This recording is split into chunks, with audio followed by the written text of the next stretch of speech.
Welcome back, my friends. Dr. Ken Berry here with you once again. I have the distinct honor of having probably one of the most learned individuals that I've ever had on this channel. It's a great honor and privilege to welcome Dr. Thomas Seyfried. He has taught at Yale University, Boston College. He has over 150 published papers and book chapters dealing with cancer and the fact, in my opinion, that cancer is at least predominantly a metabolic disease. It is not a genetic disease to any meaningful degree. And we're gonna talk about this at length, and we're live in my private group. And so our 5,400 members are going to have first dibs access to ask Dr. Seyfried questions. And as I see a good question roll by, I'll pull that up and we'll take questions from the tribe members, and we'll hear what Dr. Seyfried has to say about that. So without further ado, Doctor, welcome. Thank you so much for doing this. Oh, thank you very much, Ken. It's nice to be here today. Excellent. So let's start this. I've already kind of spoke about your bona fides. Let's get started with, how are we doing in the war on cancer? Let's just start from a 50,000 foot perspective. Are we winning the war on cancer? How do the rates of cancer, the incidence? What about survival? Tell us where we're at in this war on cancer that we declared decades ago. Yeah, well, thank you very much. Every year the American Cancer Society comes out with their report card on the war, how we're doing. It's published generally in around January, end of January, early February, projection for the following year. And year in and year out, we're getting more dead people. The incidence is increasing much faster, of course, than the number of dead people, but the number of dead people per year is also increasing. So right now, if you look at the latest statistics, it's about 1,670 people a day are dying from cancer, day in and day out. In the United States. In the United States, yeah. And different countries, of course, it all seems to be linked to the number of people in the population. So Chinese, I think, has about 8,100 people a day dying from cancer because they have a much, much larger population than we do. But it seems like everywhere in modern societies, let's put it that way, Western societies, cancer incidence and deaths are continuing to elevate. And, we look at all this information. And as I said, breast cancer now, according to the most recent from the American Cancer Society, has now replaced heart disease as the number one killer of American women. So it's always been predicted that at some point cancer is going to surpass heart disease. Well, it's creeping. It's biting at the heels of heart disease. Already for breast cancer, it's surpassed. And I think in the next several years, you're going to see it surpass or it'll be the number one cause of death for people in Western societies. That's crazy. And for years, I've told women, because, the breast cancer lobby, or whatever you want to call it, has had a great marketing success. And so many women would come to me at the clinic and be worried about breast cancer. And I would have to redirect them and say, no, what you need to be worried about is heart disease, because that actually has a greater chance of killing you. And so what you're saying is if the rates of cancer incidence and death keep increasing, I'm going to have to modify my advice to my female patients to say, no, you're right. Cancer is that is the number one killer. Yeah, and it comes from the American Cancer Society. They're the society that's logging the dead. That's predominantly what they do. They have a very sophisticated statistical staff that keep track, and it's very hard. Susan Wadia-Ells, in her book Busting Breast Cancer, went through and how difficult it actually was to collect statistics on the number of people dying from cancer, breast cancer. And she finds it also ambiguous from the American Cancer Society is how they actually get these numbers. It may even be bigger and greater than what we actually think it is. It's very hard to get these kinds of numbers. And because sometimes people take a drug or something and kills them real quick for cancer management. Did they die from? So what the term is often used, died from the complications of cancer. And when you hear died from the complications of cancer, which you hear quite often, that's when the cancer drugs killed the patient before the tumor did. So whenever you hear died from the complication, and that's not a rare statement. It's not rare. When you say individual died from the complications of cancer, means the treatments killed them. So Absolutely. Between that and the number of people actually dying from the disease, you have a lot of people here. And a lot of people are not aware of this. And to put it, kind of use, general language, chemotherapy is poison. And any oncologist will tell you this. And so the goal of chemotherapy is for the chemotherapy to be slightly more toxic to the cancer cells than it is to the human. Yeah. And so the goal is to kill the cancer cells before you kill the human. But in many cases, with a misplaced calculation, or either of the dosage or of the patient's ability to tolerate chemotherapy, absolutely chemotherapy can be a deadly poison. And I'm not advocating against following your oncologist guidelines. That's not what I'm saying. I'm just saying you have to understand that's what it is. It's just hopefully more poison to the cancer than it is to the patient. No, that's true. That's true. And some people die real quick because their bodies are so sensitive to this chemo. And then the people that kind of survive are the ones that are the most resistant to the chemo. So, whatever, I agree with you 100%. You're poisoning somebody. Yep. Why would you want to do that? Why would one human being do that to another human being? It's kind of malpractice, if you ask me, especially when you have other approaches based on hard science. Why are we doing that when we don't really need to do it? And so there is hard science that strongly supports that cancer is a metabolic disease. But if you talk to any oncologist, any health guru out there, what's going to roll off their lips is that cancer is predominantly genetic. We don't really understand, a lot of it's idiopathic. It just happens. We don't really understand why. Maybe there's radiation insults. Maybe there's, I was taught in medical school that it was a multi-hit phenomenon, that, you got a little too much radiation, you were exposed to the wrong chemical. Maybe often diet wasn't mentioned, but you and I both know that's a big deal. But with enough hits to a cell, to the DNA in the cell, then boom, there you go. Now you have a cancerous cell. And so I was going to ask this question later, but I think it's pertinent now. Obviously, from the data you just relayed, we're losing the war on cancer, or at least we're not winning. Yeah. And the predominant theory or model or hypothesis is that cancer is a genetic disease. And every day, all of us see advertised on television and in magazines, this new cancer therapy, this new drug, that new drug. But why are cancer researchers and oncologists, why are they so resistant if they're not winning, right? Because if you're winning, you don't want to hear anything else. But we're losing. Why are they so resistant to thinking of cancer as a metabolic disease, to looking at the over 150 papers that you've published and other people have published, Otto Warburg? Why are they so resistant to that, in your opinion? Well, I think it's, as I say in many of my, it's a dogma. It's an irrefutable truth, a silent assumption.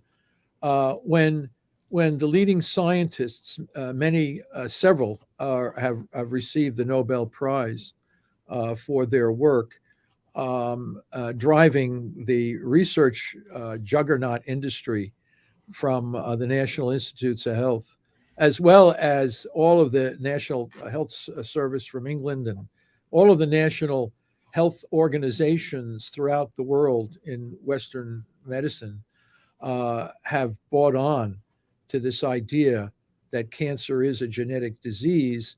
And the dogma has become solidified in textbooks and lectures, and every major textbook of science that the students will read, cancer is a genetic disease.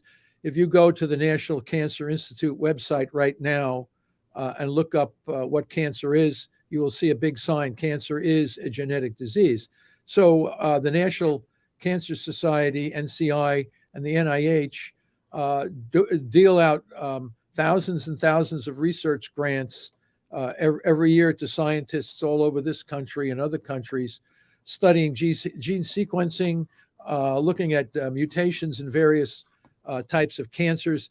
We have an industry now with immunotherapies, which is the new form of treating cancer, the Opdivo, Keytruda, all these things you hear on TV. They're all based on the somatic mutation theory of cancer. So it has become an irrefutable truth, something that's no longer questioned. So the established science field views cancer as a genetic disease. The folks, as you mentioned at the beginning, the folks on the street don't know. They just assume that the guys running the National Institute of Cancer, that the Dana-Farber, MD Anderson, Sloan Kettering, all these guys can't be wrong. How could they be wrong when they're treating thousands and thousands of people? All the textbooks say it's a genetic disease. NCI says it's a genetic disease. The Germans, the Japanese, the English, the French all say it's a genetic disease. And we come along and say it can't be a genetic disease. The evidence is overwhelming against it. And yes. They would just as soon not listen to it. The pharmaceutical companies are already bracing for a $1 trillion industry in the future based on the cancer as a genetic disease. So this is a momentum. It's some sort of incredible momentum that is ending up brutalizing tens of thousands of people being tortured and treated by strategies that are not based on the hard science. What I have simply done is peeled back the layers of the onion and looked deep into this nature of the disease. Why was Otto Warburg thrown under the bus? What was wrong with him? I looked at that, and then I did research myself over and over again, coming back to the fact that Otto Warburg's idea was absolutely correct. And then what we did is we went back and we showed where Otto Warburg at that time did not have all of the information that we now have.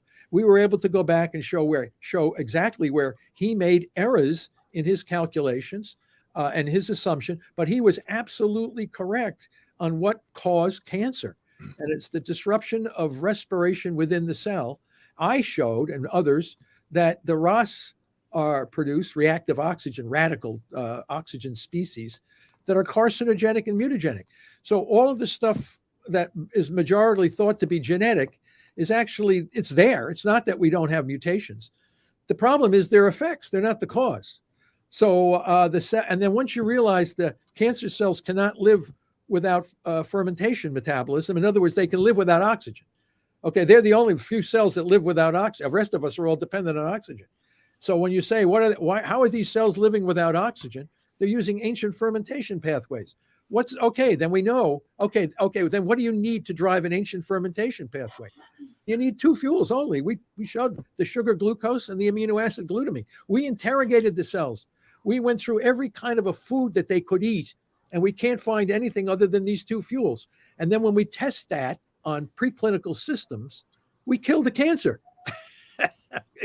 I mean, it's not perfect yet, but we have enough humans, dogs, and mice to say that we can manage this disease quite effectively by targeting the fermentation metabolism and transitioning the whole body over to a fuel, ketones and fatty acids, that the tumor cells can't use for energy. And this puts the kibosh on these tumor cells, and you don't have to use radiation, chemo, or any of these other kinds of things. If you do it one of the main problems, when it's obvious to the average man and woman on the street, that we're not winning this war on cancer, it's obvious. And the danger is that when any big organization that's supposed to know is not doing a good job, what it causes to happen is conspiracy theories. And Gina says they do not want to heal cancer. This is $1 billion industry. I've heard conspiracy theories that they've got the cure for cancer. It's locked away. They've got the fact they're never going to release it. And all that. I know that's not true. I know that's not true. But that's what happens to just normal people on the street when they see, oh, these guys are so intelligent, and look at all these drug ads on television, but yet more and more of my friends are getting cancer. That's the kind of atmosphere that breeds conspiracy theories. And we have a lot of healthcare providers that watch my channel. And I want you guys to, if you're a healthcare provider, you need to understand that when you act like you know exactly, and this is the way, and I can't be wrong. And yet it's obvious by looking, oh, my aunt has cancer, my sister has cancer, my next door neighbor has cancer. You obviously don't know what you're talking about, and it spurs these kind of conspiracy theories. No, I agree that you would think a person who wouldn't know would think that would be the case, because I've seen many people tell me, "Oh, it's suppressed." Well, I'm telling you exactly what it is. Yes, you're not suppressing it. Right. The federal government isn't suppressing it. Well, the pharmaceutical companies aren't suppressing what I'm saying. They're just simply ignoring it. It's just, I mean, so it's not like there's no conspiracy here. What it is a lack of knowledge, a disregard in wanting to know. Everybody seems to be very, very comfortable in their niche. This, what I'm saying, comes along and it causes a great deal of discomfort because people are now going to have to perhaps do something different. So you have to realize that the NIH grants and all the funding and all this kind of stuff is continuing to do research on something, approaches that are not core to the problem that we're dealing with, and therefore it becomes very uncomfortable to try to change the momentum of the ship. All you have to do is go back in history and look at other situations like what we're confronted with today with cancer. I look at the geocentric versus the heliocentric explanation for the movement of celestial bodies. You know, for decades and decades, the Catholic Church held, yes, that the Earth was the center of the solar system. Giordano Bruno, the Italian scientist, was burned at the stake, killed. He became a martyr of science by telling the church that they might be wrong. It was Copernicus released his statement about the heliocentric theory that the sun was the center of the solar system on his deathbed because he didn't want the wrath of the church to eviscerate him. Galileo was house arrested for his life for saying that Copernicus was correct. And then Kepler came along and said the planet movements are completely explained by Copernicus and Galileo. Eventually, the church said, yeah, maybe you guys are right. But it took a long time because you challenged the authority of the central dictate at that time. The church was the center of knowledge and a discipline for the sciences. So, and same with Louis Pasteur. He was eviscerated by the French medical aristocracy for claiming that germs rather than bad air was responsible for disease. So I'm coming along and I'm telling you that cancer is a mitochondrial metabolic disease. It's not a genetic disease. And I consider this just as important as the shift from the heliocentric to the geocentric to the heliocentric, because we have 1,600 people a day dying from this misunderstanding or the failure to address the situation. I consider this even more important because whether you believe the Earth or the sun were at the center, it wasn't killing 1,600 people a day for your disbelief. Maybe just Giordano Bruno, but not all these poor folks that are dying needlessly, are suffering horrendous. We don't have to have this. You know, it doesn't have to be this way. And what I'm saying doesn't require a genius to figure out how I'm going to cut calories, stop eating highly processed carbohydrates, and transition my body over to ketosis. You don't need a degree in advanced engineering from MIT to know about this. So the change is going to have to come from the people themselves. If they're the ones that want to do better, they have to put the pressure on their politicians, on the medical schools, and things like this, because they're not going to change unless the customer makes the demand to change. I totally agree with that. Now, you brought up glucose and glutamine earlier. Let's talk about this. I made a video on this channel a few years back titled "Cancer Loves Sugar," And I talked about how we attach sugar to the molecule in a PET scan. That's how we find cancer, because the cancer is ravenous for sugar. It'll take it up quicker than any other human tissue, and that's why cancer glows on the PET scan. That's how we find it, is by using sugar for it to seek out the sugar. So does cancer love sugar? And if so, what is the immediate implication for the average person who would rather not get cancer? Yeah, well, I think when we say sugar, the cane sugar is 1 part glucose and 1 part fructose. And it's the fructose that actually accentuates the sweetness. It's the glucose that the tumor cell loves. So when you eat sugar, it gets broken down, and the glucose immediately goes into your bloodstream and goes right to the tumor cell.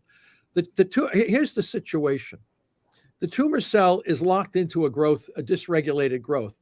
And that's what the definition of cancer is. People say, what is cancer? It's simply cell division out of control, not complicated. Cells can't stop growing. Okay, in order to grow, you need 2 things. You need energy and you need raw materials. You need something to build new cancer cells. So the carbon of the glucose comes, and the cancer cell is garnished with all these transporters for glucose. So the glucose comes pouring into the cell, and the glucose carbons are metabolized to a smaller 3-carbon molecule called pyruvate. Now, in the normal cell, we all take in glucose in our normal cells, and it goes into our mitochondria as pyruvate, fully oxidized in our mitochondria. We breathe oxygen, and we generate tremendous energy through the process of oxidative phosphorylation. We exhale carbon. Well, a lot of the carbon that comes out as CO2 was the carbons from the foods that we ate. Okay, so we're eating food, and a lot of it comes out, and the water. So the waste products of normal metabolism are simply CO2 and water. The waste products of cancer cells are lactic acid and succinic acid and glutamic acid. They're dumping out acids. They're not dumping out CO2 and water. They're dumping out acids. Why is that? Why would the cancer cell dump out acid? Okay, because it makes the microenvironment acidifies. When you acidify the cancer microenvironment, chemotherapies, radiation therapies, it becomes much more difficult to kill them. So they're dumping out the acid because they can't respire these molecules using oxidative phosphorylation. The mitochondria is broken. But the mitochondria can also generate energy through this ancient pathway of fermentation using glutamine. It's an amino acid. And that glutamine generates nitrogen for making new DNA and RNA and protein. It makes ATP for energy. Without energy, nothing can grow. So the glucose is coming in one pathway. The glutamine is coming in on another pathway. And these 2 pathways are powerfully synergistic with each other.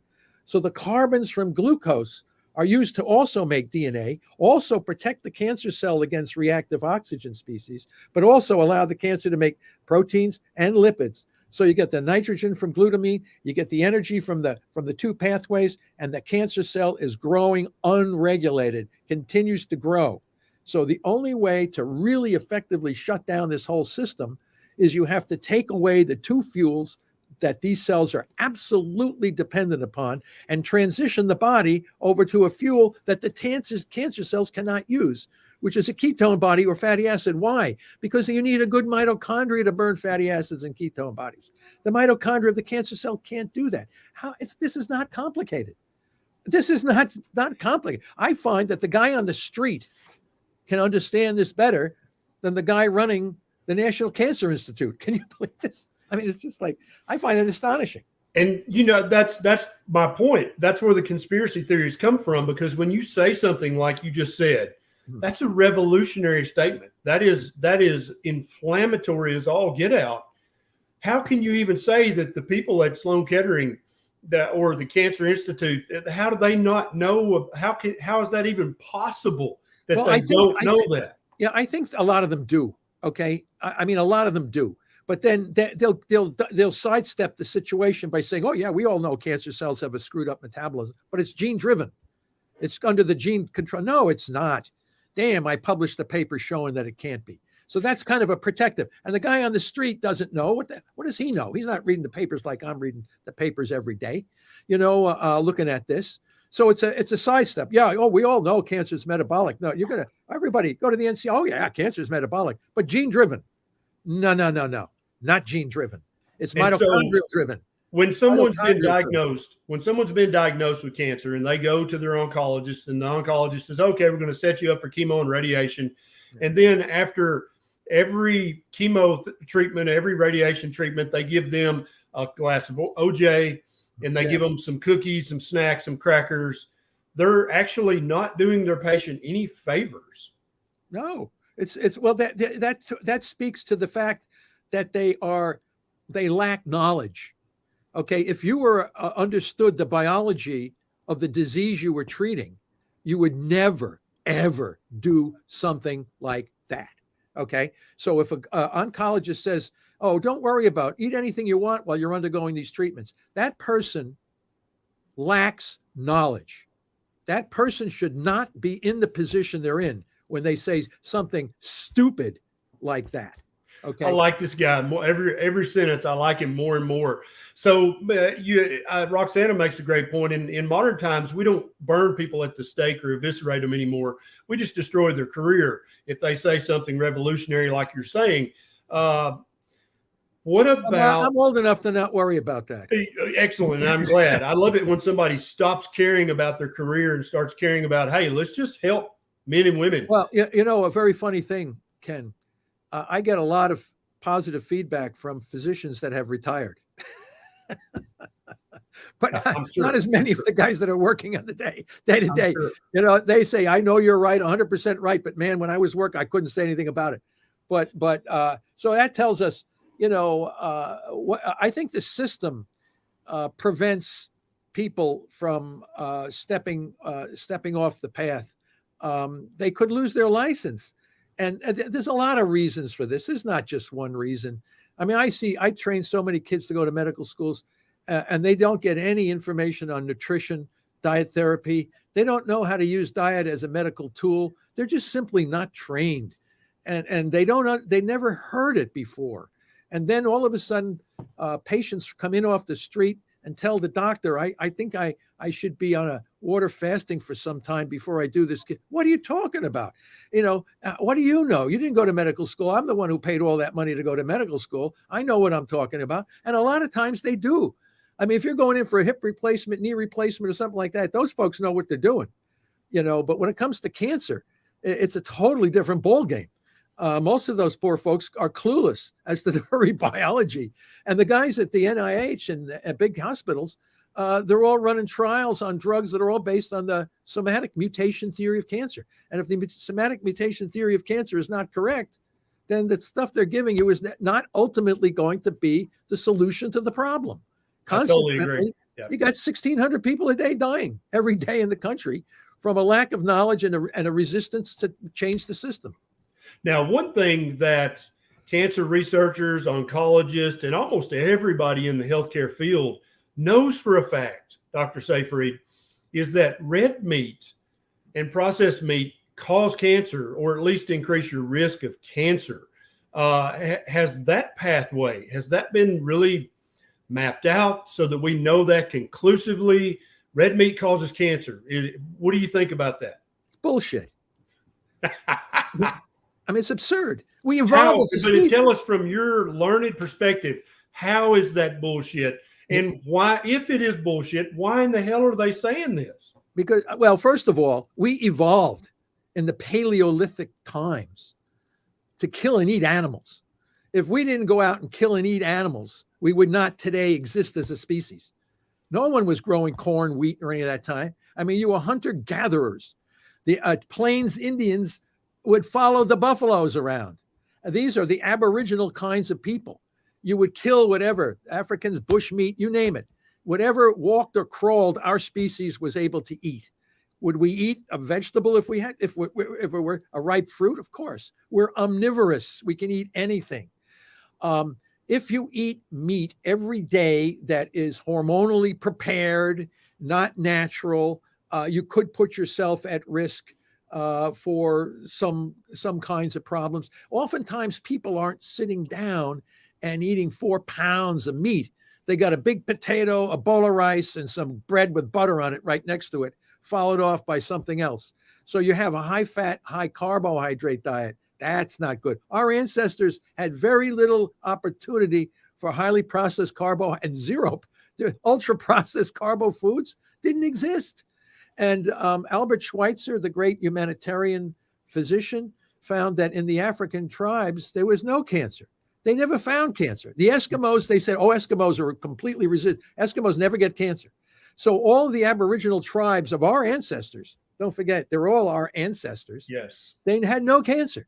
So where the hell did all this cancer come from? Eating red meat? No, it didn't come from eating red meat. It came from eating highly processed carbohydrates. That's the origin of cancer. And what does that do? It elevates blood sugar. It damages oxidative phosphorylation.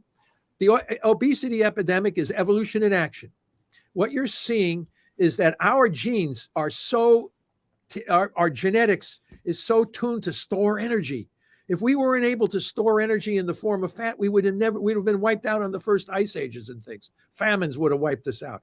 We're supremely geared to store energy. Now, all of a sudden, we find ourselves in a totally different environment, eating highly processed carbs, getting fatter and fatter, more and more cancer, dementia, cardiovascular disease. It's an epidemic of chronic diseases because of our diet and lifestyle. So clearly, it's diet and lifestyle that are doing this, right? And we're targeting cancer cells by depriving them of their fermentable fuels, which are made abundant by our diet and lifestyle. Absolutely. So I mean, people have to understand this. Now, you go ahead, Doctor. No, I just said, I mean, if they don't understand, and again, people always say about prevention. Nobody cares about prevention because we have an obesity epidemic. If everybody cared about prevention, you wouldn't find any fat people around. I mean, like our ancestors. You think we had 300-pound guys walking around in the Paleolithic period? No, they were all short and fit and tough.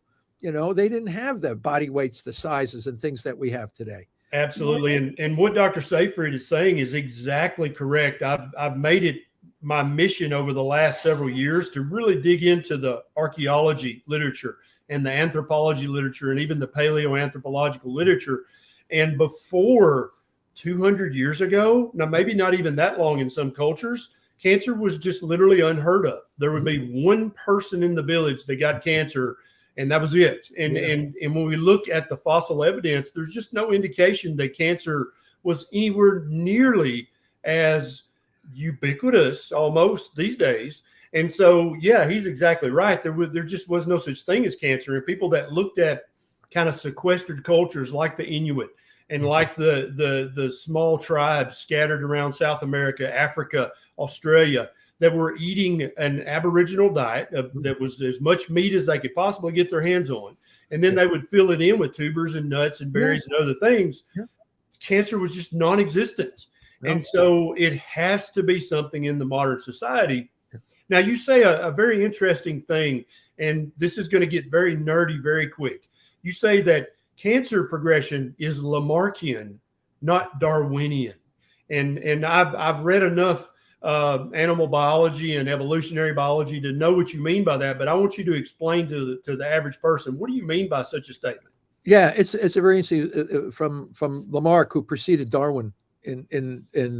Lamarck was of the opinion that things changed. They were not written in granite. Like everybody, all animal, everybody appeared exactly as they were. He said there was opportunities for change, an evolution, but he attributed to your environment. You acquire certain things in the course of your life, and those things are then passed on to the next generation. And he felt that had some level of credibility. The blacksmith's arms were big, could bang in this, and the sun did that. But it was the cultural thing that also could contribute to that as well. But we're really now realizing these kind of epigenetic things that are happening in one generation can in fact modify things in the second generation. Even though Lamarck was also thrown under the bus in light of the Darwinian evolution. But what I said in cancer, how I was able to integrate a Lamarckian view, was that when cancer initiates in the first cell or group of cells in a particular tissue, in a particular organ, it's usually the result of a chronic irritation of something that would provoke an inflammatory situation, damaging the oxidative phosphorylation capacity in the cell. Never enough to kill the cell outright, but enough to injure that cell, enough to elicit a slow compensatory fermentation. Because if I damage the OXPHOS2 critically, I kill the cell. But if the cell has the capacity to slowly upregulate a fermentation, it gains the ability to survive under lower and lower oxygen, eliciting a growth, a cell division, if you will.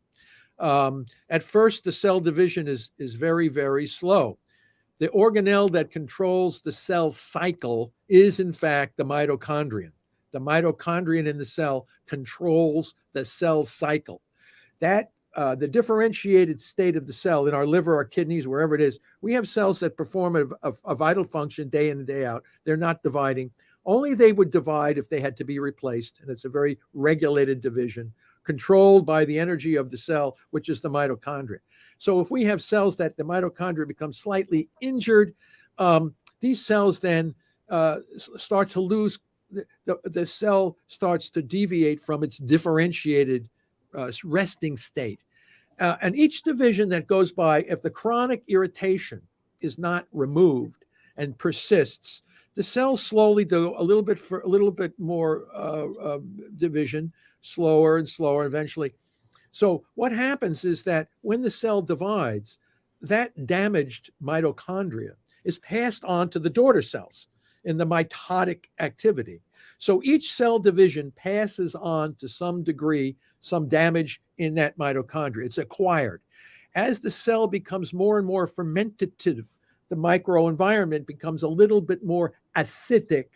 And what happens is the mitochondria become more and more damaged from the acidity in the microenvironment, and they pass on damage from one generation to the next. It's an acquired damage in each division that happens. Now, also, at the same time, those reactive oxygen species coming from the acidification also cause mutations in the nucleus. So the nucleus is gaining mutations, and the mitochondria are being passed on damaged. So it's an acquired continuation of damaged mitochondria and mutations in the nucleus, all of which are building to a greater and greater extent. So by the time you look and see your cancer identified on PET scan or however you see it, you already have millions of cells that are dysregulated in their cell growth. You take a tissue and you say, look at all the mutations that you have. Now we're going to try to target your mutations because you've accumulated these. But if you look at the mitochondria in those cells, they're all blown out. They're dysfunctional. Okay. So how did that happen? It happened through an acquired passing on of these damaged mitochondria from one cell division to the other, with the damage accumulating over time, leading to what eventually becomes known as a malignancy. So the cells are no longer they can't be growth regulated because the very organelle that regulates their growth is dysfunctional. So the controlling system of the cell has lost its control. And now it's growing out of control. And the more it grows out of control, the more the mitochondria become damaged, but the more they begin to ferment glutamine. So it's an interesting situation. So once you understand the beginning, the progress, and what you eventually see, and why and how, you know how to stop this. You know how to kill it in its tracks. So let's talk about the glutamine, doctor. You mentioned glutamine earlier. That's an amino acid. And immediately a lot of people are saying, oh, amino acid, that's protein. So we need to eat a low protein diet, need to avoid meat because it's got amino acids in it. Yeah. Is the glutamine that you're talking about, is it endogenous glutamine or exogenous? Is it coming from the diet? Is the body making it? Teach us about the glutamine. Yeah, glutamine, it's called a non-essential amino acid, okay? But it's absolutely essential for a lot of things. It's essential for the tumor. It's essential for our immune system. It's essential for our gut. The reason why it's non-essential, because we can make it from glucose. So you can make glucose to glutamate that can eventually make glutamine. So there are some amino acids that are absolutely diet related. You have to have them in the diet, whereas other amino acids can be created within our body. Glutamine is an interesting amino acid. It's the most abundant amino acid in our bloodstream. So a glutamine dominates all the other amino acids. I mean, you're up at about 3 or 4 millimolar in the blood. So it's there for so many reasons because it feeds our immune system. When we get an infection, our macrophage, T cells and B cells are all heavily dependent. Our immune system is heavily dependent on glutamine. So you can't just get rid of glutamine. Our gut health is dependent on glutamine. The urea cycle is dependent on glutamine. So glutamine is everywhere. There's no diet that you can use to target glutamine. If you are burned, if a patient is burned severely, they get glutamine injections. You give a glutamine injection to a burn patient because you need the immune system has to keep out the bacteria. Bacteria are prevented from entering our body on our skin. If our skin is burned, staph, strep, all this stuff enters in our body. Our immune system has to fight these bacteria. Otherwise, the patient is going to die from infection. So you give high-dose glutamine because the amount of glutamine in our bloodstream is not enough to satiate the demand for glutamine for our immune system. So you give high-dose glutamine to the burn patient. Some sick people that have, you got to have your immune fighting. So we need glutamine, but the tumor cell needs the glutamine as well. So you have to use this press pulse concept that I developed, where we choke off their glucose because our bodies don't need glucose. We can burn fatty acids and ketones to replace the glucose. Okay, yeah, the press pulse concept. So what we do is we target glutamine availability with drugs for a short period of time. Okay, so what's going to happen? Here's what's happened. The tumor cell, if you can choke off his glucose with the ketogenic diet or fasting or lower the blood sugar in a variety of different natural ways, you come in with a drug and you hit that glutamine availability just for a short period of time. You come in with one singular dose at one time. It's called doses, timing, and scheduling.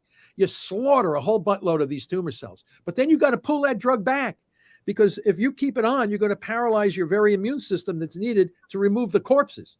If you kill a whole bunch of tumor cells in a particular organ at a single time, and then you don't come in to pick up the corpses, you could run an internal inflammation. You could get all kinds of other issues that are going to stand in the way of the therapy. So you come back off on the glutamine, let the immune system, because the immune system isn't killed by the glutamine targeting drug, it's simply paralyzed. It doesn't kill them, but just makes them ineffective in picking up the corpses. So you have to pull the drug back, hold on. It's unbelievable. I mean, this is really, really nice stuff when you really know how to work with it.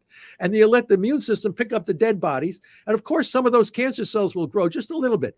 But as soon as you pull it back and you hit them again with the glutamine targeting, and you don't do so much.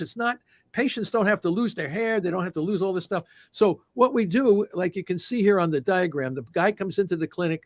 Not only does he have cancer, he usually has all kinds of other maladies, type 2 diabetes, parasite infections, imbalances, metabolic imbalances.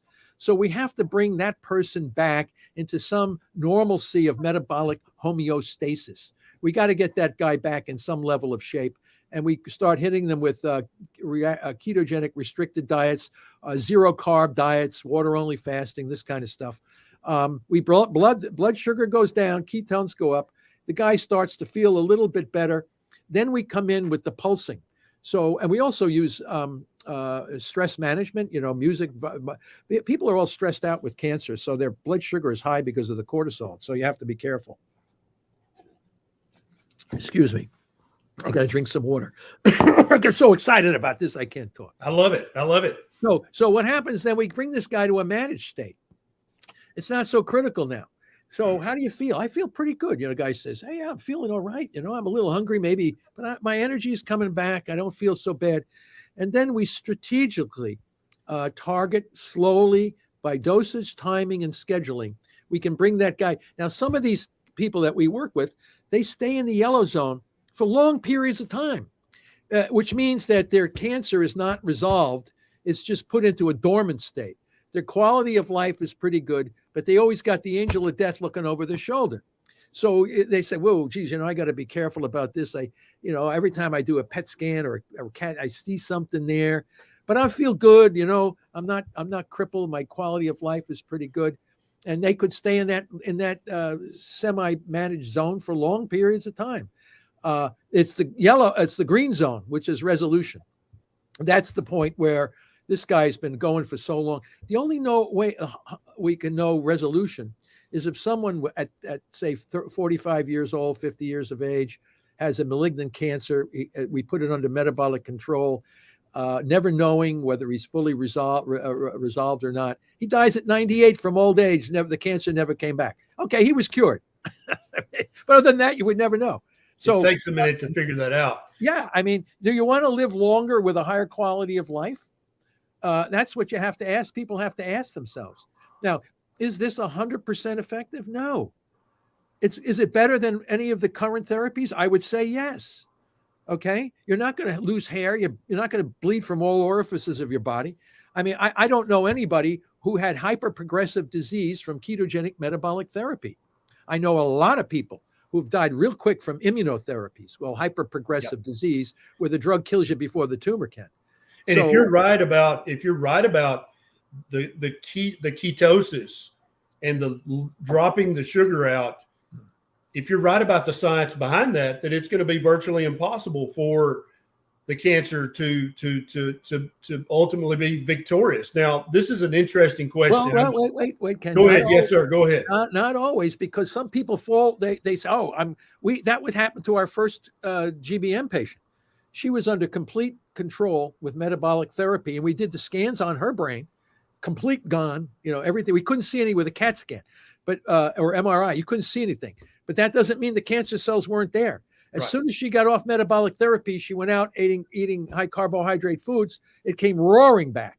So, and she passed away from taking Avastin, which should be outlawed. Anybody who gives Avastin is malpractice. I don't care what anybody says.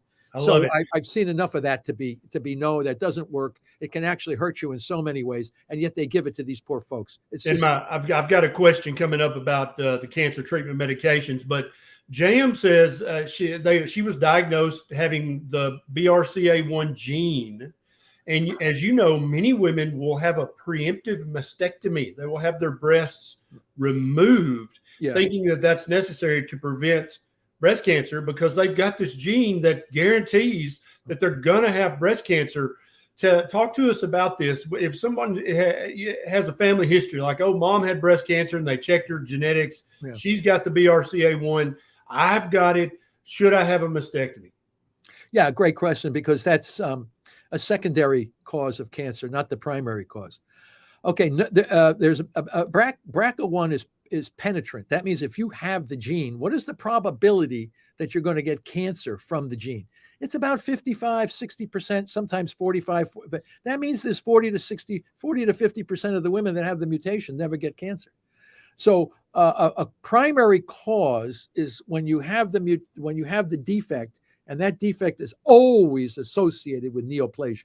What is always associated with neoplasia is mitochondrial dysfunction, oxidative phosphorylation dysfunction. Now, what's interesting is that the women who have BRCA1 who get cancer, that BRCA1 in some way has damaged that oxidative phosphorylation capacity. So the linkage is BRCA1, OXPHOS deficiency, cancer. But 50% of women have this BRCA1 that never get OXPHOS deficiency. We don't know if that could be called epigenetic effect. There's another gene that represses the BRCA1, or there's something in the environment that doesn't allow BRCA1 to damage the oxidative phosphorylation. So it's a risk factor. BRCA1 is considered a risk factor. Like if you're exposed to tetrahydrochloride or a chemical, it is a risk factor. People constantly exposed to chemical carcinogens increase their risk of getting cancer from exposure to the carcinogen. Does everybody exposed to the carcinogen develop cancer? No. It's a risk factor. BRCA1 is a risk factor, but it's not 100% penetrant. The gene that's the closest, the highest level of penetrance is the Li-Fraumeni disease. It's a P53 mutation that affects cytochrome C oxidase 2 in the mitochondria, I believe, and it disrupts oxidative phosphorylation. It's about 85% penetrant. So only 15% of people that have the mutation don't develop cancer. But again, it's a risk factor, a very high risk factor. BRCA1 is a medium risk factor. Now, what people do, like Angelina Jolie and some others, the actress there, they had their breast and ovary removed. Those are the organs that are most likely to develop a cancer if BRCA1 becomes penetrant and damages oxidative phosphorylation. Had Angelina Jolie done metabolic therapy as a prophylactic and not had her breasts and ovaries removed, we don't know. The other thing too is having breasts and ovaries removed doesn't mean that BRCA1 will not be expressed in some other tissue at some later point in life. You just don't know. So I think people, at least if you know it's a secondary risk factor and not a primary risk factor, then what can you do to reduce the probability that the BRCA1 will cause cancer? And you can lower your risk by knowing what you should do in a prevention way. I mean, we've looked into this in depth. We have not found any inherited mutation that's 100% penetrant. As I said, Li-Fraumeni is the best. Then they have these others that are about 5 or 10% penetrant. So you have a woman in these shoes, she finds out she's got the BRCA1 gene. If she said, no, doctor, I don't want a preemptive mastectomy and oophorectomy, I would rather just adopt and stick to a therapeutic ketogenic diet that's going to keep me in ketosis for the rest of my life. Would that be a rational decision on that woman's part? Well, you can ask my good friend Dominic D'Agostino. He's always in ketosis. He's not a woman, but the fact that his body is always. If Dominic gets cancer, man, I'm throwing the towel in. Right. That guy is like in ketosis all the time. He eats only the healthiest stuff all the time. He's always got low blood sugar, elevated ketones. I mean, he is in that kind of a zone. Now, a lot of people, it's very hard. Let's be honest, to be in that zone in today's world. I mean, every time you turn around, there's something that's going to throw you out of that zone. I mean, the smell of a freshly cooked pizza, a donut coming out of the oven, a big loaf of bread. Oh, man. I mean, you say, oh, man, if I eat that bread. Well, you can take a bite as long as you can get back. That's why we built the glucose ketone index calculator. It's a tool to allow people to know whether or not they're in ketosis. And Dom is always like in the low, I think he's below 10, 5, 2, like this. And I know he and I had a contest one time. I had one student that was really, really good on water-only fasting. And women seem to get lower GKIs than men. They can mobilize fat out of their bodies easier than men, I think. I don't know what it is. But anyway, they always seem to. So I had this one young lady, and she got a GKI of like, I think it was like 34, which was a point 34, lower than 1, which is really, really 0.34. So have higher ketones than higher glucose. So I took a picture of it and I sent it to Dominic. I said, Dom, look at what one of my students can do. He writes back, is very impressive. So the next week I get an email from Dom with the glucose ketone meter, and he said, beat that. So what Dom did, listen to what Dom did. He knew now he was being challenged. So he went 4 days water only fasting, and then drank he makes ketones. He has a company that makes ketones. So he drank this ketone solution, and he brought his blood sugars down to 25 milligrams per deciliter, which most clinicians would say, oh, you should be dead. His ketone levels were up around 6 or 7 millimolar, and his GKI values were like a 0.18 or something. And I'm saying, oh my God. He said, beat that. Well, I know. And he was fine. Well, I have a paper here, which is really quite interesting. You don't have this one.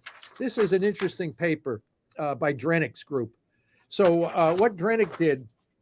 Show that paper one more time, Doctor. Yeah, it's a paper published by Ernst Drenick.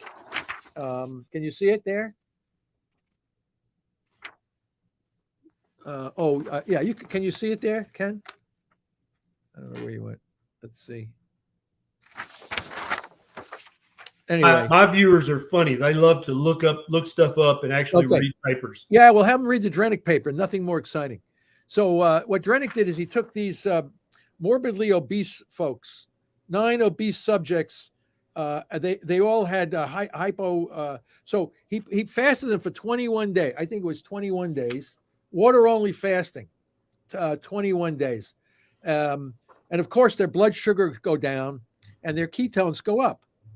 And then he gives them a high dose shot of insulin. He brings their blood sugar down. It says right here, 9 milligrams per deciliter. Deciliter, 0.5 millimole. That should kill everybody. None of these guys perfectly cognitively okay. Why? Because the brain was burning ketones now. Ketones replace glucose. So you can push those glucose levels. People say, oh, you can't bring the glucose levels down. Why don't you read Drenick? He did it in humans. Yeah, you definitely can do that. And indeed, many of our followers, my wife, Nisha included, when they're in deep ketosis, they'll very often see a blood glucose of 45. And they're like, but I felt completely fine and normal. And I'm like, in the setting of ketosis, that's not dangerous. Now, here's another great question. This is Debbie. She was diagnosed with metastatic breast cancer. And I don't know exactly what therapy she had, but she's now adopted a ketovore diet, which is by definition less than 10 total grams of carbohydrates a day. And she's also taking several of the medications that's recommended by mainstream medical practice. Is her dietary intervention, is that a smart move? And obviously none of this is medical advice. We might be doctors, but we're not your doctor. What do you think about her adopting a ketovore diet, super low in carbohydrates? She's going to be in ketosis the majority of each and every day. And then what about all these medications? Any of the names pop out that you have any comments on? Well, first of all, I don't know what her GKI value is. Right. I mean, we got to know what her GKI is. So her glucose ketone index, like I was just talking about Dom and my students and things, we're all measuring the GKI. So you could be eating a diet that has very low in carbohydrates, but what is your GKI? Is because a lot of these drugs that you take are brutal. They can raise blood sugar internally. Your gluconeogenesis could go through the roof as the result of this, throwing you out of a good GKI. I don't know. So what we do, our plan for cancer management is we first bring the patient back into a state of metabolic homeostasis, get the GKI at 2.0 or below, and then we hit them with glutamine targeting drugs. Now, the drug that I think works best is 6-deoxynorlucine, DON, D-O-N, Delta Oscar November, 6-deoxynorlucine, because there's no diet that will lower your glucose. Well, actually, that's not completely true. George Cahill of the great Joslin Diabetes Center found that a 14 to 18-day water-only fasting will lower your blood glutamine. But, Don can do it much better. I don't know why we're not allowed to use that. You should be able to get it on Right to Try. Johns Hopkins is building a variant of this drug, but the drug works best when glucose is reduced, and when the drug is administered in a ketogenic diet. That just knocks the crap out of these tumor cells without any toxicity. So why are we not doing that? I can't speak to these other drugs that people are taking. I don't know what they do. All I know is if I had cancer, I would never take any of that stuff. That's my personal opinion. Gotcha. I would never. I think that speaks volumes. I don't take anything poison. I don't take any drugs at all. Maybe some wine and beer, but other than that, I don't take any drugs. Now, Roxana's got a great question. What would you consider the minimal reading for ketosis to either prevent, or if somebody's been diagnosed with cancer, what would you love to see their ketone readings on a serum ketone level to know that, yes, you're doing a good job at protecting yourself from either getting cancer or from metastasis? Well, let's talk about prevention first, because it's a different story. You have prevention. What do you? So look at Ken. Just like you said at the beginning, no one was around 12,000 years ago to measure a glucose ketone index on our Aboriginal ancestors. But we do have, as you said, some of these Aboriginal peoples that are living on their own lifestyles, if we can find them today anywhere. What's their GKI values? Because I'm sure they weren't. They were all on the low side because there wasn't any carbohydrates in their diet. So I think, and we know they don't get cancer. Eskimos never got cancer. They didn't have cancer.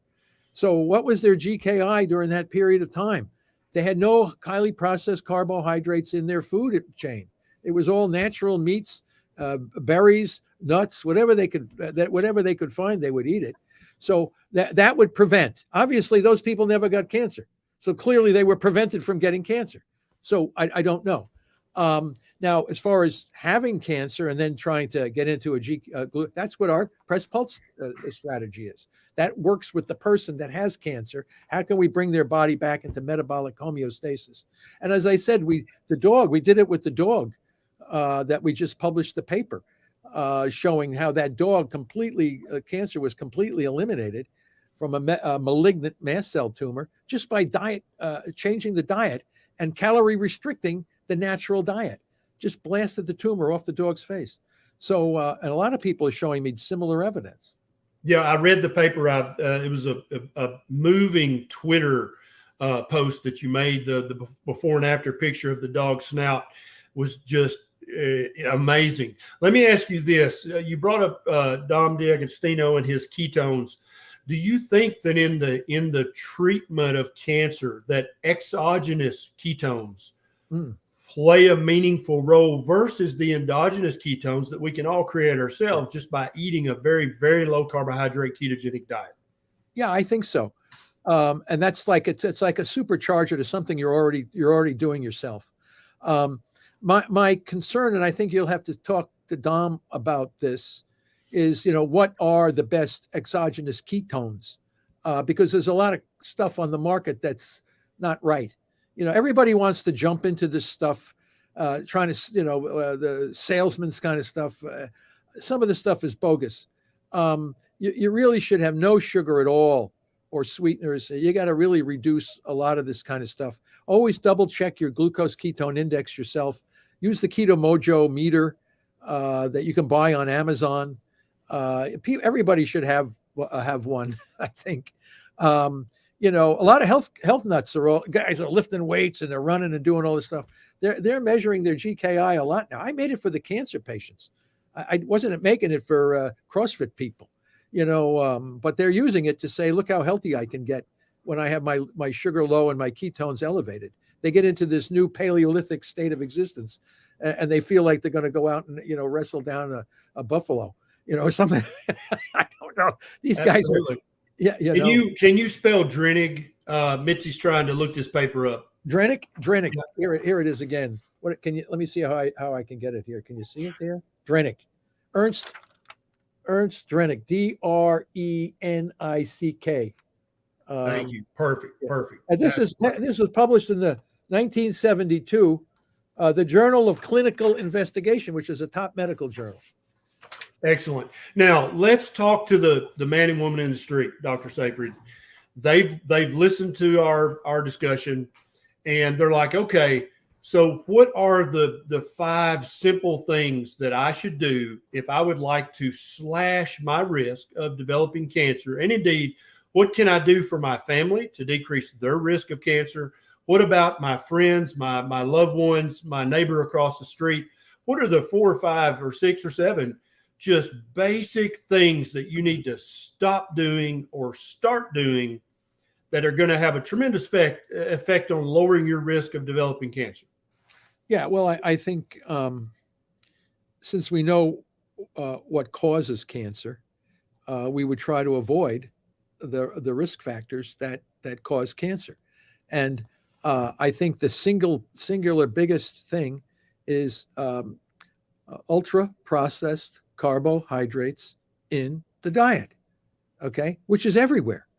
I heard that from Ireland, the Subway sandwiches, right? Subway sandwiches. They looked at the Subway bread, the bread on the sandwich, and the Irish deemed that it cannot be called bread. The level of sugar in the bread was so high, they had to call it a confectionery. Yes. It's like putting meat between 2 donuts. This stuff is going to kill you. Now, not to say that if I eat a Subway sandwich, I'm going to die. No, of course not. It's like how frequently you do this, and what does it do to your basal metabolic rate? What does it do to your BMI, your size? What does it do to your blood sugar levels? So there was an interesting paper published within the last few months with the Mediterranean diet, where they looked at like 40,000 people over 10 years or whatever, and they found that their obesity, cancer, and dementia were significantly reduced by a Mediterranean diet. It wasn't the Mediterranean diet. The Mediterranean diet did not have highly processed carbohydrates in it. Right. It was the absence of the things that cause all these problems. So if you can avoid, and exercise is extremely important. This is and the problem is these foods are so tasty.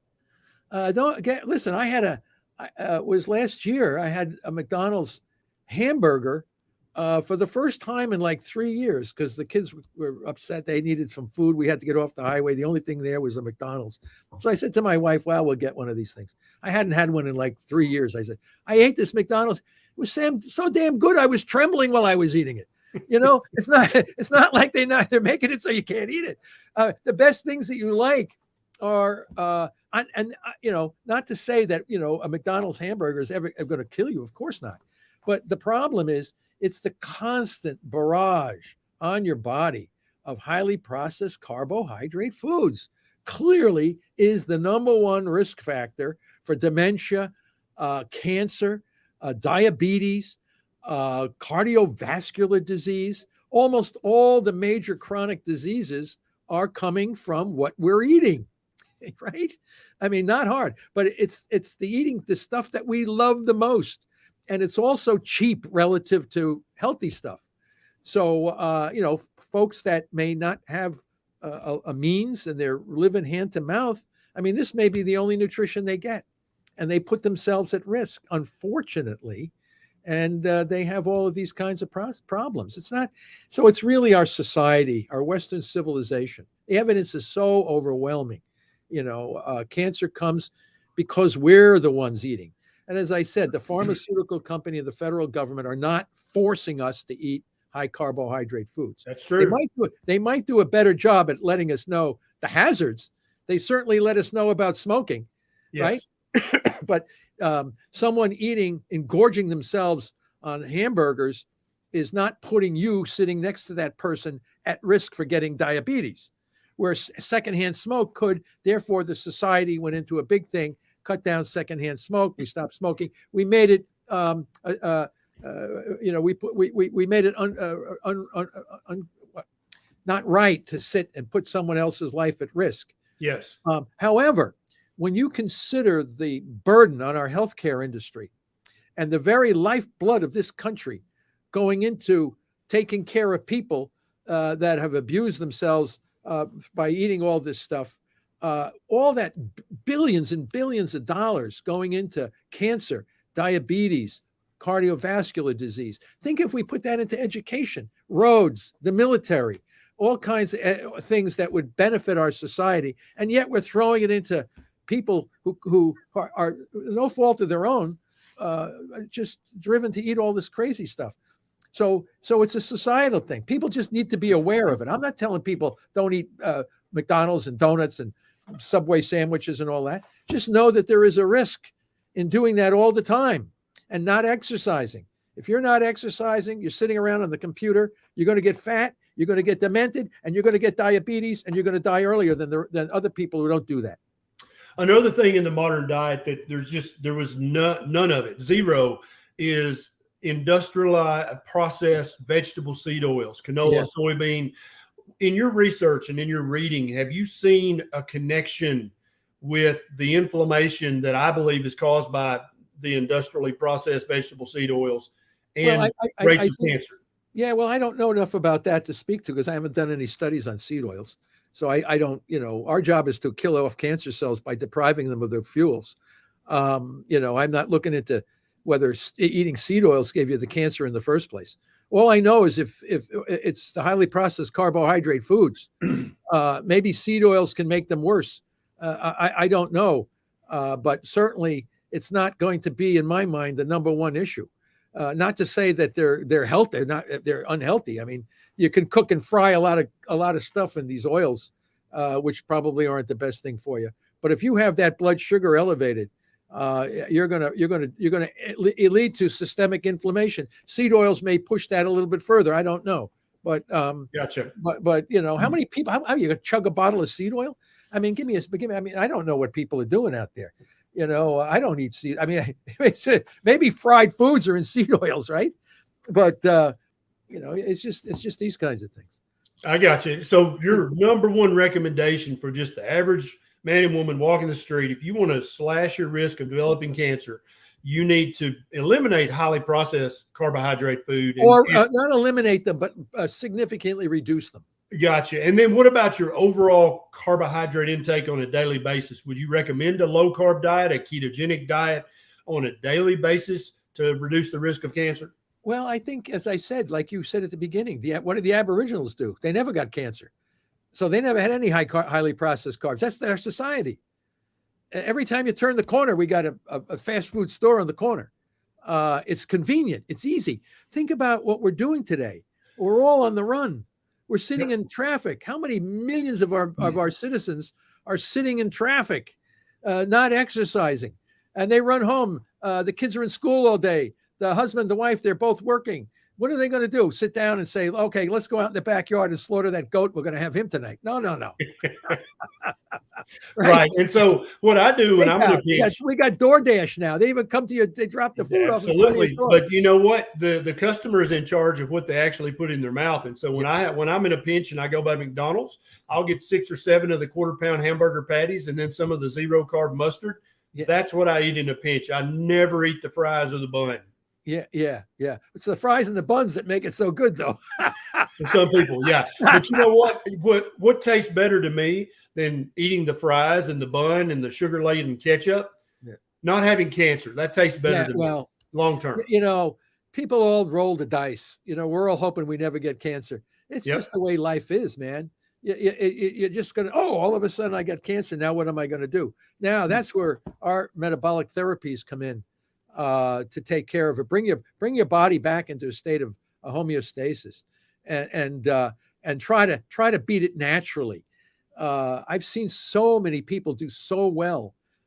They seem to go down the tubes big time when they get all that radiation and chemo and all this crazy stuff that we're doing to these folks. When I'm not saying we eliminate all that stuff completely, but man, I tell you. I just think there's other ways to go about doing this. I wish the establishment would recognize the science supporting what I'm saying. Absolutely. What would be your number 2 and number 3 recommendation other than get rid of the highly processed junk, eat a low carb diet? What's number 2 and number 3? Well, I mean, exercise for sure. I mean, we've got to get back to our species did not sit around all day. I mean, if you're hungry, you had to go out and get your food. DoorDash did not exist in the Paleolithic times. So there was a lot of work and energy, the fires. I mean, it was just energy. We had to do things. Today, as I said, we're a lot of couch potatoes, sitting in traffic, sitting in front of a computer. You got to get and the stress that's coming from this constant visual bombardment. People walking around with the headphones. We evolved to be in nature all the time. We heard things, we saw things. Our brains were geared for an environment that was oftentimes hostile, whether it was going to be an animal or one of your own members of a species trying to kill you. You were always in an environment where you needed to be aware. Otherwise, you're going to be food for something else. And I always tell my students, if you're going to put headphones in, do it when you're studying or relaxing. Don't be running around outside. These kids get run over. They're in a different world. They don't even know their environment. They're depriving their brain of the very stimulation that we evolved to have to be who we are today. So, it's just, a lot of it's just common sense, man. I don't know what else to say. One final question. In the ketogenic community, when you say things like, cancer loves sugar, okay, and it's going to thrive and metastasize if you're eating a high sugar diet, I always get, especially on Twitter, some smartass always comes back and says, well, there are cancers that can live on ketones and fatty acids. And I would love your opinion on that. I tried it. We've been busting our ass trying to find a tumor cell that can live on fatty acids and ketones. Here's the situation. When those guys publish those papers, they give them fatty acids and ketones. And the tumors look like they're growing. And what else do those tumor cells have access to? Glucose and glutamine. Okay. There is no one out there that has shown me a cell that can live on fatty acids and ketones without any glucose or glutamine in the environment. So in the studies, they were giving them ketones and fatty acids, but they also had access to glucose and glutamine. Absolutely. That seems a little disingenuous. Yeah, well, they didn't know. They don't know. They don't know that the glucose and glutamine are the fermentable fuels. So, and not only this, listen to this, Ken. Fatty acids are very interesting. So when cells like the brain take in fatty acids, they actually uncouple. That's why we don't burn too many fatty acids in our brain, because uncoupling causes heat. We have a skull that will keep heat inside. We'll get heat stroke. So the brain doesn't burn very much fatty acids. It burns glucose and ketone bodies. But other tissues can burn fatty acids. But if you give a lot of fatty acids cause mitochondrial uncoupling, okay, which leads to heat. And when you uncouple, mitochondria, the cell uncoupled will suck in more fermentable fuels. So the fatty acids themselves are not eliciting cancer. They help the cancer cells get more fermentable fuels, which makes it look like the fatty acids are doing it. They can't. You show me some guy who has a cell. I've been looking. I busted the ass of my students here. Find me. We're interrogating all these cancer cells. Okay, you put them in glucose and glutamine, they're fine. You take out glucose and glutamine, they croak. Then we go through all the different fuels that we can see what they can rescue. No, fatty acids and ketone bodies cannot rescue a cell in the absence of glucose and glutamine. So to sum that up, there is no known cancer cell line that can thrive and metastasize on ketones and fatty acids. In the absence of glucose and glutamine. I think we're going to end on that note right there. That is a grand slam if I've ever heard one. Dr. Seyfried, thank you so much for taking the time to do this. Yeah. If you're watching this on YouTube, this was recorded live in front of our private community they had a chance to ask questions directly to Dr. Seyfried, who was gracious enough to answer those questions. If you want to become a member of the tribe, there's a link down in the show notes to sign up. Doc, I feel like we could talk about this for another few hours. I need to have you back on in a few months, if that's okay with you. Yeah, that's fine. We'll see how all this information settles. And we're also in the process, very close now, to submitting our treatment protocol for cancer. We've been working on it for several years now. We want to overturn the standard of care, what they're doing to these poor folks, and giving them a real how-to manual for all oncologists, all physicians that treat cancer patients the way they should be treated. Absolutely. I love it. I can't wait to get my hands on a copy of that. Thank you so much for taking the time. Doctor, have a good rest of the day. Thank you very much. Yeah, thank you.